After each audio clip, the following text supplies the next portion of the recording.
Аз съм Мустафа Мустафов и съм менеджер човешки ресурси Технополис и Практикер. На двете вериги работя от 17 години в компанията.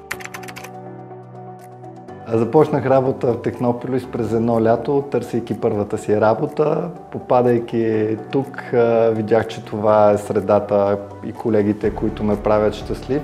И организацията ми дава възможност да се развивам, като инвестира в мен с различни обучения.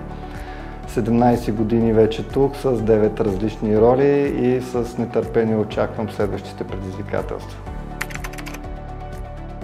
Професията си на дете бих обяснил, ако има новооткрита площадка и поканим всички деца от квартала и трябва да разпределя децата на различни играчки, люлки или парзалки, да намеря най-хубавата, най-подходящата за всяко дете игра или съответна парзалка или люлка, в което то се чувства добре в края на деня и следващия път, когато ги поканя, да дойде отново.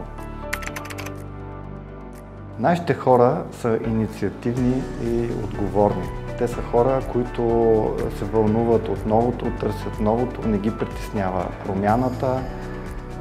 По-скоро даже те предизвикват. Това е нещото, което ни помага да се развиваме като компания, постоянно да гоним новостите и така допринася за нашата сигурност, стабилност и най-вече са лоялни. Любимият ми въпрос от интервю за работа в нашия отдел, той е за всички, смея да твърдя.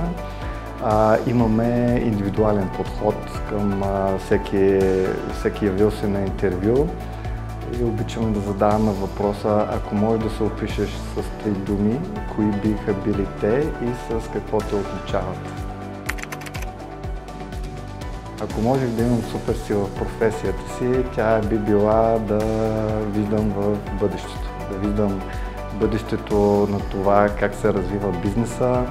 Виждам бъдещето за всеки кандидат, как може той да се развива, за да мога да предвидя какви обучения да му предоставя, в каква посока да го развия, за да може той да се чувства добре и пълноценен. Неговата работа да има смисъл, в същото време да бъде полезен и за организацията и за компанията.